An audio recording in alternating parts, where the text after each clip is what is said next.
नमस्कार, मैं डॉक्टर कविता कुमारी राजेंद्र मिश्र कॉलेज सहरसा में समाजशास्त्र की सहायक प्राध्यापिका हूँ।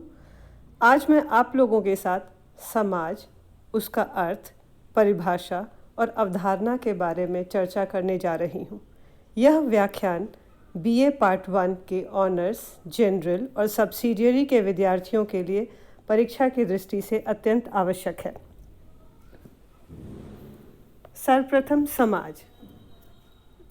समाजशास्त्र में समाज एक अत्यंत महत्वपूर्ण एवं प्राथमिक अवधारणा है। इसे भली भांति समझकर ही समाजशास्त्र को ठीक से समझा जा सकता है। जब समाज को समाज के विज्ञान के रूप में परिभाषित किया जाता है तो ऐसी दशा में इस विज्ञान को सही रूप से समझने की दृष्टि से समाज के निश्चित अर्थ को समझना आवश्यक है।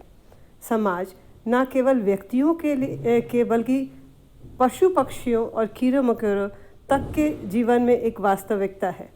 यह कहना पूर्णतः सही है कि जहाँ जीवन है वहाँ समाज भी है। व्यक्ति और समाज में पारस्परिक निर्भरता काफ़ी मात्रा में पाई जाती है।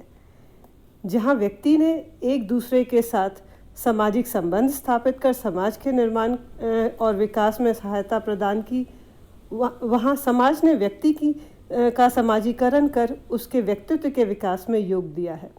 व्यक्ति को संस्कृति से परिचय कराने में समाज ने सदैव महत्वपूर्ण भूमिका निभाई है और व्यक्ति को अपने विकास के लिए समाज के सहयोग की आवश्यकता है। वहाँ समाज को व्यक्ति के बीच पनपने वाले सामाजिक संबंधों की, एक के अभाव में दूसरे की कल्पना तक नहीं की जा सकती। जनरल मीनिंग ऑफ सोसाइटी, समाज का सामान्य अर्थ। बोलचाल की भाषा में या साधारण अर्थ में समाज शब्द का प्रयोग व्यक्तियों के समूहों के लिए किया जाता है। किसी भी संगठन या संगठित समूह को समाज कह दिया जाता है, जैसे आर्य समाज, ब्रह्म समाज, प्रार्थना समाज, हिंदू समाज, जैन समाज, विद्यार्थी समाज, महिला समाज आदि। यह समाज शब्द का साधारण अर्थ है जिसका प्रयोग विभिन्न लोगों ने अपने अपने ढंग से किया है। किसी ने इसका प्रयोग व्यक्तियों के समूह के रूप में, किसी ने समिति के रूप में, तो किसी ने संस्था के रूप में किया है। इसी वजह से समाज के अर्थ में निश्चितता का अभाव है। अब हम बात करेंगे समाजशास्त्र में समाज का अर्थ, यानी meaning of society in sociology. समाजशास्त्र में समाज शब्द का प्रयोग विशिष्ट अर्थों में किया गया है। यहाँ व्यक्ति के बीच पाए जाने वाले सामाजिक संबंधों के पर निर्मित व्यवस्था को समाज कहा गया है। यहाँ व्यक्तियों के समूहों को साधारणतः समाज नहीं माना है, यद्यपि कुछ विद्वानों ने इस रूप में भी समाज को परिभाषित किया है। व्यक्ति अपनी विभिन्न आवश्यकताओं की पूर्ति के लिए अन्य व्यक्तियों के साथ अंतःक्रिया करते और सामाजिक संबंध स्थापित करते हैं। ये लोग विभिन्न प्रकार के संबंधों के आधार पर एक दूसरे के साथ व्यवहार करते हैं, कुछ क्रियाएं और प्रतिक्रियाएं करते हैं। यह सब कुछ निश्चित नियमों के आधार पर ही होता है। इसमें कुछ पारस्परिक अपेक्षाएं यानी म्यूचुअल एक्सपेक्टेशन सम्मिलित हैं। इन सबसे मिलकर बनने वाली व्यवस्था को ही समाज कहा गया है। मैकाइवर और पेज ने समाज को सामाजिक संबंधों के जाल या ताने बाने के रूप में परिभाषित किया है। इन्होंने संबंधों की इस व्यवस्था या संबंधों की इस सदैव परिवर्तित होने वाली जटिल व्यवस्था को समाज माना है। समाज नामक व्यवस्था या समाज नामक अवधारणा में सामाजिक संबंधों की प्रधानता होती है। इसीलिए सामाजिक संबंधों को समझ लेना भी यहाँ आवश्यक है। सामाजिक और भौतिक संबंधों के बीच एक प्रमुख अंतर पाया जाता है और वह यह है कि म्यूचुअल अवेयरनेस यानी पारस्परिक जागरूकता। सामाजिक संबंधों का प्रमुख आधार पारस्परिक जागरूकता है। भौतिक संबंधों में इस प्रकार की जागरूकता नहीं पाई जाती है। इसे हम एक उदाहरण के द्वारा भली भांति समझ सकते हैं। एक टेबल पर टेबल लैंप, किताबें, डायरी, पेन, पेंसिल आदि रखे हुए हैं। इन सबका टेबल के साथ संबंध अवश्य है, परंतु यह संबंध सामाजिक संबंध नहीं है, क्योंकि इसमें फिजिकल कंडीशन यानी मानसिक दशा का अभाव है। इसका तात्पर्य यह है कि टेबल उस पर रखी वस्तुओं की उपस्थिति से अपरिचित है और किताब, पेन, पेंसिल आदि टेबल की उपस्थिति से। इन सब में पारस्परिक जागरूकता का अभाव पाया जाता है। अन्य शब्दों में ये संबंध पारस्परिक जागरूकता पर आधारित नहीं है। इस पारस्परिक जागरूकता के बिना कोई भी संबंध सामाजिक नहीं हो सकता और सामाजिक संबंध के बिना समाज नहीं हो सकता। यहाँ सामाजिक प्राणी पारस्परिक रूप से जागरूक रहते हुए और एक दूसरे की अपेक्षाओं को ध्यान में रखते हुए व्यवहार करते हैं, वहीं समाज पाया जाता है। सामाजिक संबंध कई प्रकार के होते हैं, जैसे पति और पत्नी का, माता और पुत्र का, भाई और बहन का, मित्र और मित्र का, अध्यापक और शिष्य का, ग्राहक और दुकानदार का, नौकर और मालिक का, मतदाता और प्रत्याशी का। साथ ही कुछ सामाजिक संबंध आर्थिक प्रकार के, कुछ राजनीतिक प्रकार के, कुछ धार्मिक और कुछ व्यक्तिक प्रकार के होते हैं। कुछ संबंध प्रत्यक्ष तो कुछ अप्रत्यक्ष, कुछ व्यक्तिक तो कुछ अवैयक्तिक, कुछ मित्रतापूर्ण तो कुछ शत्रुतापूर्ण होते हैं। ये विभिन्न प्रकार के संबंध पारस्परिक जागरूकता के कारण ही सामाजिक संबंधों की श्रेणी में आते हैं। अतः हम कह सकते हैं कि समाज में जिन संबंधों की प्रधानता दी गई है और जिन्हें सामाजिक माना गया है, वे उनमें दो तत्व आवश्यक रूप से पाए जाते हैं: पारस्परिक जागरूकता और सामान्य जीवन में भागीदार होने की भावना।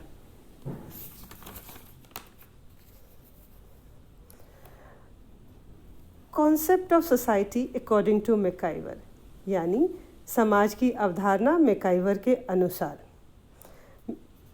मैकाइवर एंड पेज ने अपनी पुस्तक सोसाइटी में समाज को परिभाषित करते हुए कहा है, society is a system of usages and procedures of authority and mutual aid, of many groupings and divisions, of controls of human behavior and of liberties.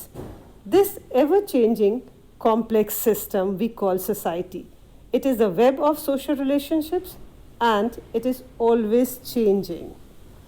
अर्थात मैं हिंदी में इसको दोहरा देती हूँ, समाज रीतियों एवं कार्य प्रणालियों की, अधिकार एवं पारस्परिक सहायता की, अनेक समूहों तथा विभागों की, मानव व्यवहार के नियंत्रणों और स्वतंत्रताओं की एक व्यवस्था है। यह सदैव परिवर्तनशील जटिल व्यवस्था को हम समाज कहते हैं। यह सामाजिक संबंधों का जाल है और यह हमेशा परिवर्तनशील परिवर्तित होता रहता है। इन्होंने यानी मैकाइवर ने समाज को सामाजिक संबंधों का जाल अवश्य कहा है, लेकिन साथ ही उन आधारों अथवा महत्वपूर्ण तत्वों का भी उल्लेख किया है जिसकी सहायता से सामाजिक संबंध एक जटिल व्यवस्था का रूप ग्रहण करते हैं, एक सामाजिक संरचना यानी सोशल स्ट्रक्चर को निर्मित करते हैं। इस परिभाषा के आधार पर मैकाइवर ने समाज के महत्वपूर्ण आधारों एवं तत्वों पर प्रकाश डाला है। पहला, यूसेजेस यानी रीतियाँ। रीतियाँ या प्रथाएं सामाजिक प्रतिमान का एक प्रमुख प्रकार है। ये समाज के निर्माण में आधार के रूप में कार्य करती हैं। समाज में व्यवस्था बनाए रखने में ये महत्वपूर्ण भूमिका निभाती हैं। सामाजिक जीवन के विभिन्न पहलुओं से संबंधित अनेक रीतियाँ पाई जाती हैं, जैसे खान पान, रहन सहन, वेशभूषा, विवाह, धर्म, जाति, शिक्षा आदि से संबंधित रीतियाँ। ये रीतियाँ व्यक्तियों को विशेष तरीके से व्यवहार करने के लिए प्रेरित करती हैं। इसके विपरीत आचरण या व्यवहार करने पर व्यक्ति को अन्य लोगों की आलोचना का पात्र बनना पड़ता है। कभी कभी रीतियों के विरुद्ध आचरण करने पर व्यक्ति को दंडित भी किया जा सकता है। रीतियां समाजीकरण की प्रक्रिया के दौरान पीढ़ी दर पीढ़ी हस्तांतरित होती रहती हैं। प्रोसीजर्स यानी कार्यप्रणाली इसकी दूसरी बिंदु है। कार्यप्रणालियों को भी समाज का एक प्रमुख आधार माना गया है। मैकाइवर एवं पेज ने सामूहिक रूप से कार्य करने की प्रणालियों को ही संस्थाओं के नाम से पुकारा है। इन्हीं के माध्यम से एक समाज विशेष के लोग अपनी विभिन्न आवश्यकताओं या उद्देश्यों की पूर्ति करते हैं। एक समाज में व्यक्तियों की सभी क्रियाएं सामान्यतः इस कार्य प्रणालियों के अनुरूप ही होती है, इन्हीं से नियंत्रित होती है। प्रत्येक समाज की अपनी विशेष कार्य प्रणालियाँ होती हैं जो अन्य समाज की कार्य प्रणालियों से भिन्न होती हैं। उदाहरण के लिए हिंदुओं की विवाह से संबंधित कार्य प्रणाली मुसलमानों या ईसाइयों की विवाह संबंधी कार्य प्रणाली से भिन्न होती है। तीसरा एलिमेंट जिसकी चर्चा मैकाइवर ने की है वो है अथॉरिटी यानी अधिकार। अधिकार को सत्ता या प्रभुत्व के नाम से भी जाना जाता है। यह भी समाज का एक प्रमुख आधार है। कोई भी ऐसे समाज दिखाई नहीं पड़ेगा जिसमें प्रभुत्व या अधीनता के संबंध नहीं पाए जाते हों। समाज में अनेक संगठन, समूह, समितियां आदि होते हैं जिनके कार्य संचालन और सदस्यों के व्यवहार नियंत्रित होते हैं। इनके अभाव में व्यवस्था या शांति बनाए रखना संभव नहीं है। परिवार में यह अधिकार या शक्ति कर्ता के पास, जाति में पंच के पास, गांव में मुखिया तथा राज्य में राजा के पास केंद्रित रहती है। चौथी बिंदु जिस पर अभी हम चर्चा करेंगे वो है म्यूचुअल एड, पारस्परिक सहायता। यह समाज का एक अत्यंत ही महत्वपूर्ण आधार है। जब तक कुछ व्यक्ति अपने अपने उद्देश्यों या आवश्यकताओं की पूर्ति के लिए एक दूसरे के साथ सहयोग नहीं करते, तब तक समाज की कल्पना भी नहीं की जा सकती। समाज के लिए सहयोगी संबंधों का होना अत्यंत आवश्यक है। सहयोगी संबंधों के अभाव में तो एक छोटे से छोटे समूह, परिवार तक भी अपने अस्तित्व को बनाए नहीं रख सकता। जिस समाज में पारस्परिक सहयोग की मात्रा जितनी अधिक होगी वह उतनी ही अधिक मात्रा में प्रगति की ओर आगे बढ़ेगा। वर्तमान में सहयोग के क्षेत्र में बढ़ जाने से समाज का आकार काफ़ी विस्तृत हो गया है। पांचवा, ग्रुपिंग्स एंड डिविजन्स यानी समूह एवं विभाग। प्रत्येक समाज में अनेक समूह, समितियां, संगठन आदि पाए जाते हैं जिनकी सहायता से व्यक्तियों की विभिन्न प्रकार की आवश्यकताओं की पूर्ति होती है। परिवार, क्रीड़ा समूह, पड़ोस, जाति, पड़ोस, गांव, कस्बा, समूह, समुदाय, आर्थिक, राजनीतिक एवं धार्मिक संगठन, स्कूल, महाविद्यालय आदि अनेक समूह एवं विभाग ही हैं जिनसे समाज बनता है और जो व्यक्तियों की आवश्यकताओं की पूर्ति में योग देते हैं। आयु, लिंग, जाति, प्रजाति, वर्ग आदि के आधार पर समाज में अनेक विभाजन देखने को मिलती है। ये सभी समूह एवं विभाग आपस में एक दूसरे से संबंधित होते हैं। ये समूह जितने अधिक संगठित होंगे, समाज भी उतना ही अधिक उन्नत होगा। पांचवा, कंट्रोल ऑफ ह्यूमन बिहेवियर यानी मानव व्यवहार का नियंत्रण। समाज सामाजिक संबंधों की एक जटिल व्यवस्था है और इस व्यवस्था को ठीक से संचालित करने के लिए आवश्यक है कि मानव व्यवहार पर नियंत्रण रखा जाए। यदि व्यक्ति की इच्छाओं को नियंत्रित नहीं किया जाए और व्यक्ति को उन्हें मनमाने ढंग से पूरा करने की छूट दे दी जाए तो समाज में व्यवस्था का बना रहना संभव नहीं होगा। अतः मानव व्यवहार के नियंत्रण हेतु समाज में सामाजिक नियंत्रण के औपचारिक और एवं अनौपचारिक संबंधों को अपनाया जाना आवश्यक है। सामाजिक संबंध के औपचारिक साधनों में कानून, न्याय व्यवस्था, पुलिस, प्रशासन आदि और अनौपचारिक साधनों में जन रीतियाँ, प्रथाएं, रूढ़ियाँ, संस्थाएं, धर्म, नैतिकता आदि आते हैं। सातवां और आखिरी जिसकी चर्चा मैकाइवर ने की है वो है लिबर्टी यानी स्वतंत्रता। समाज के एक आवश्यक तत्व के रूप में स्वतंत्रता का विशेष महत्व है। समाज में स्वतंत्रता का ढंग अपनाने से समाज में स्वतंत्रता का अर्थ मनमाने ढंग से कार्य, व्यवहार या आचरण करने से नहीं है। इसका तात्पर्य सभी व्यक्तियों को अपने विकास हेतु उचित वातावरण प्रदान करने से है। बहुत अधिक नियंत्रण व्यक्ति के विकास में बाधा उत्पन्न करते हैं, उनकी विवेक और चिंतन शक्ति को कुंठित करते हैं।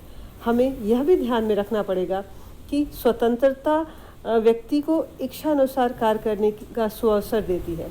यहाँ साथ ही यह भी आवश्यक है कि वह दूसरों को स्वतंत्रतापूर्वक कार्य करने का अवसर दे। इसके मार्ग में किसी प्रकार की बाधा उत्पन्न ना हो। इस प्रकार मैकाइवर और पेज ने समाज के उपर्युक्त 7 आवश्यक तत्व और आधार बताए हैं। इन्होंने समाज को सामाजिक संबंधों की जटिल व्यवस्था माना है और साथ ही यह भी स्पष्ट किया है कि ये सभी सामाजिक संबंध आपस में गुथे हैं। सामाजिक संबंधों से निर्मित यह जटिल व्यवस्था निरंतर बदलती रहती है और इसमें हर समय कुछ ना कुछ परिवर्तित होते ही रहते हैं। आज के लिए बस इतना, और अगले व्याख्यान में मैं समाज के प्रमुख विशेषताओं के बारे में चर्चा करूँगी। धन्यवाद।